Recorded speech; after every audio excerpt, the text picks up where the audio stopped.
last video, I mentioned I was going to post a picture, but I saved it for a video topic like this because I noticed that whenever I share a meme, a silly picture, or anything without context, especially since I never had captions, not even on Instagram, people automatically assume I agree with it.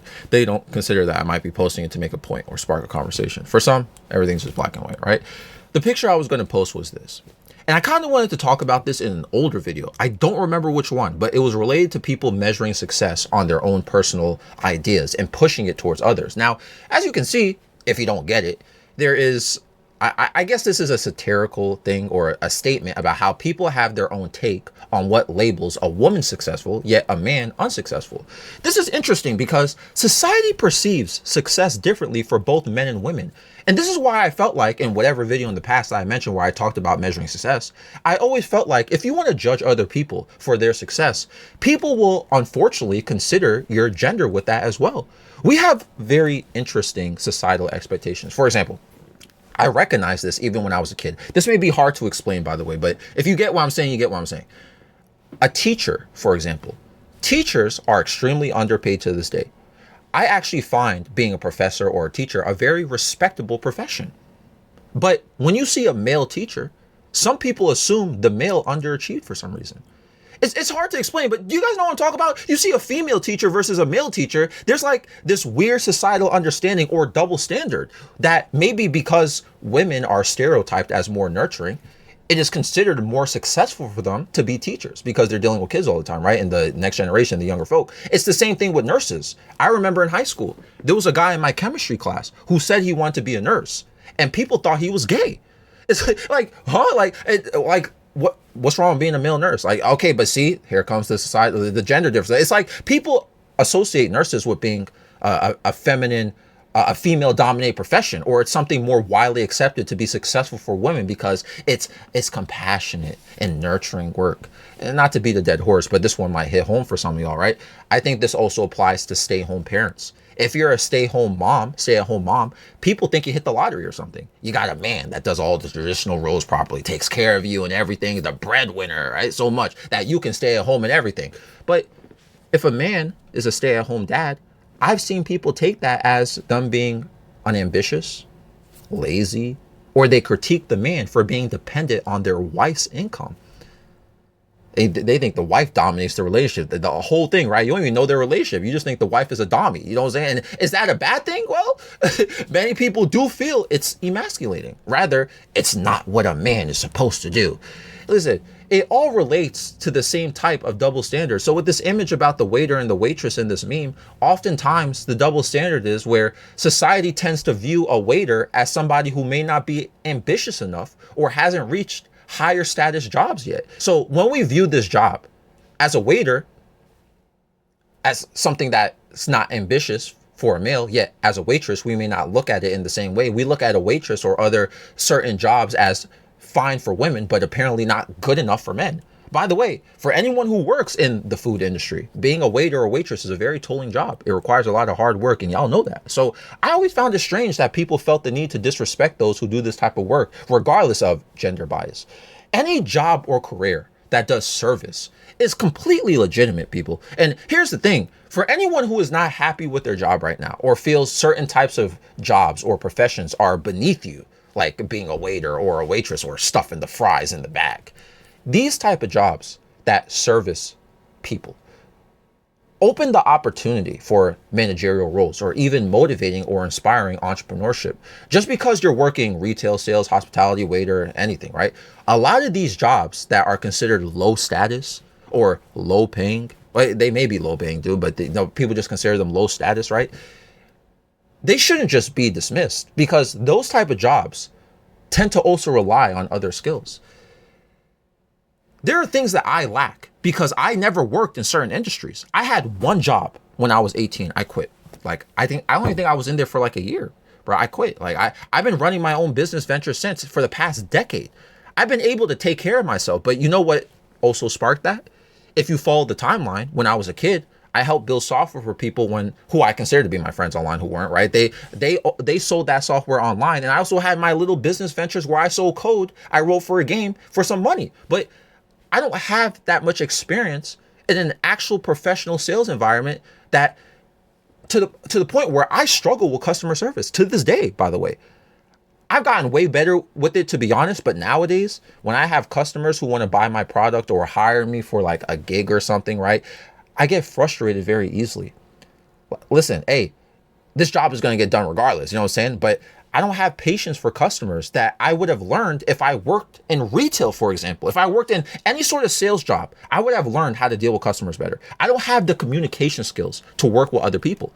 I'll be completely honest with you. I don't do business partners. At least I haven't done so yet. I've managed my own business ventures solo. However, whenever I am in a situation where I do need to work with someone else, sometimes I'm not the best with team management. Or again, just like communication, I get frustrated very easily. Some of you guys who have worked retail or any sort of sales job for many years, you're probably 10 times better than I am with that stuff. You know how to deal with other people. You know how to deal with coworkers.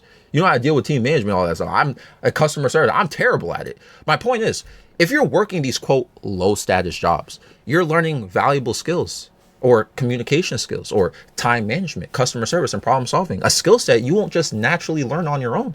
And think about it like this. If you learn these skills and you gain experience and industry knowledge, or even customer insight, you might want to start your own thing. It doesn't have to be something so simple like, oh, I'm a waiter, but I don't want to open up my own Burger King or my own Olive Garden, bread. Like, you can plan and prepare opening up a cafe or something, right? You could do something unique. Sure, easier said than done, right? Like for opening up a business and getting some location, all that stuff. That's a lot of time, a lot of effort. It's easier said than done. But you get my point. You can have industry knowledge and build something off of it. My friend, he was a bartender for 12 years. Now, sometimes, like, he's not a bartender. He doesn't work at a place as a bartender anymore. But 12 years he did this. Now, sometimes we go to his house. He's got a bar in his basement. He will host hangouts with multiple friend groups he has, and people will pay him. They will leave him tips. It helps with his rent. The Super Bowl, like there was a Super Bowl party at his house. Like he was just hosting the Super Bowl in his basement. I didn't go, but like, I saw pictures. People posted pictures. Like, you know what I'm saying? His bar is in his basement. Like I said, he changed the basement up to feel like a little party setting. He invested in a huge widescreen TV to watch football games in general. He got a little mini fridge for some extra drinks, some comfy sofas. It's like a cozy basement party. Sure, this isn't an official LLC business, but it's still entrepreneurship. This dude is making money off of his own thing. You know what I'm saying? And just not to put this argument out there, because I don't think everyone can be an entrepreneur. You know what I'm saying? Like, you ever watch those motivational videos sometimes? Sometimes my critique with that is that these videos act like everyone can be a boss. Honestly, it's just not for some people. Some people don't want to manage their own income or manage their own business ventures, whether that be small or big. And that's completely fine. I don't think we should be pushing it on to everybody, but hey, it doesn't hurt to try. It might create a spark in somebody, right? I'm just expanding upon my entrepreneur argument that I made about how service jobs can motivate you to start something. Look, ambition is a personal thing. It's also something that is dependent on the context. Again, not everyone wants or needs to climb a corporate ladder or start a business or achieve some sort of mark of success that society may label it as. I know some have an argument against this all the time, but I only agree to a certain extent. So I'll just say it anyway. Life doesn't have to be a competition. People say life is competition, right? Like, I mean, if you have no ambition for status or career ambition or personal ambition, maybe life doesn't have to be competitive to you. If you find yourself happy with simplicity or some comfortable stability in your life, or you have your own personal fulfillment that you've made, then I can't really tell you it's wrong. But at the same time, people always push this, always gotta hustle and grind mentality. And I work all the time. I'm always working. I like that always gotta hustle and grind mentality, but I do get burned out because doing more can make me stressed, give me anxiety, and make me have some sort of dissatisfaction with my current life balance. As I'm recording this video, I have only slept for like 6 hours in the past 3 days. I've been working off of energy drinks. Why? I've just been working nonstop on stuff. I'm trying to make some more money. You know what I'm saying? I have other things going on too. I'm also misusing my time to an extent. I'll be honest, because I'm consuming these energy drinks. I'm buzzed for like 20 hours. I showed you guys the energy drink I was using in older videos, bro. But like, I'm still using that. And I get I get buzzed for like 20 hours because of it. It makes me feel like I'm on Adderall, and I can't sleep. But when I do work in these long hours, when I'm buzzed, I do get burned out, of course, right? I can't sleep. So I might just goof off just to relax, but not for long. I only take short breaks. This lifestyle is how I've been able to be in a financial safe spot ever since I quit my job a decade ago. It gives me the ability to stay at home all day and make my own schedule. But that is not for everyone. Okay, cool, you get to stay at home all day, be in your underwear, and you don't have to talk or deal with coworkers, blah, blah, blah, blah. But at what cost? I'm not working 8-hour shifts, 40 hours a week. I'm working 12 plus hours per day, every day.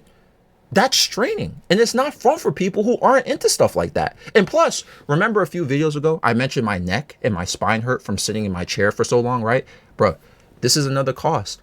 I'm going to the chiropractor the day after this video is released. I have it on my calendar, right?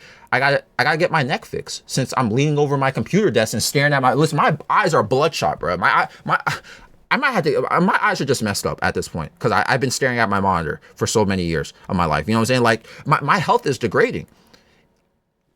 I still go for jogs in the morning, but like my health in general wouldn't be completely destroyed if I learned how to balance and didn't do this always gotta hustle and get work done nonsense. Man, it's so bad. I'll tell you how bad this is for me, right? Every time I try to relax or give myself a vacation, I end up working during it. I look at my phone and start responding to customers, or I might write down, I guess I'll do like video topics sometimes and I'll prepare videos and all that stuff. I just can't relax. This has ruined some relationships, by the way. I'm very selfish with my time. I'll go out to dinner with somebody. Doesn't even have to be romantic, bro. And I'll do this in romantic outings, right? I'll go out with somebody and I'm on my phone working. Like I'll be at the dinner table. I'm on my phone working. And I'll put my phone, I'll notice it. I'll be aware. I'll put my phone up. Like, oops, my bad. I gotta, and then next thing you know, I'll just put my phone back up. Like, hold on. Let me just help somebody real quick. Let me just check what's going on here. Like, bro, like, and I struggle to put my phone down in general. Like now, even though I'm saying this and it sounds like I'm miserable, working makes me happy. It's weird. It's like working like this makes me happy.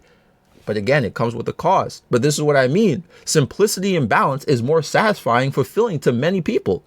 It doesn't make you lesser than anyone, nor does the always hustle and grind thing make you better than anyone else either. Like success isn't a one size fits all thing. What matters is that you're happy with your choices. Just each lifestyle choice does come with disadvantages.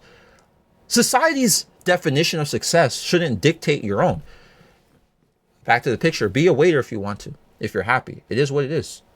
If your current job, you're happy with it, it is what it is, bro. Do what you want, bro.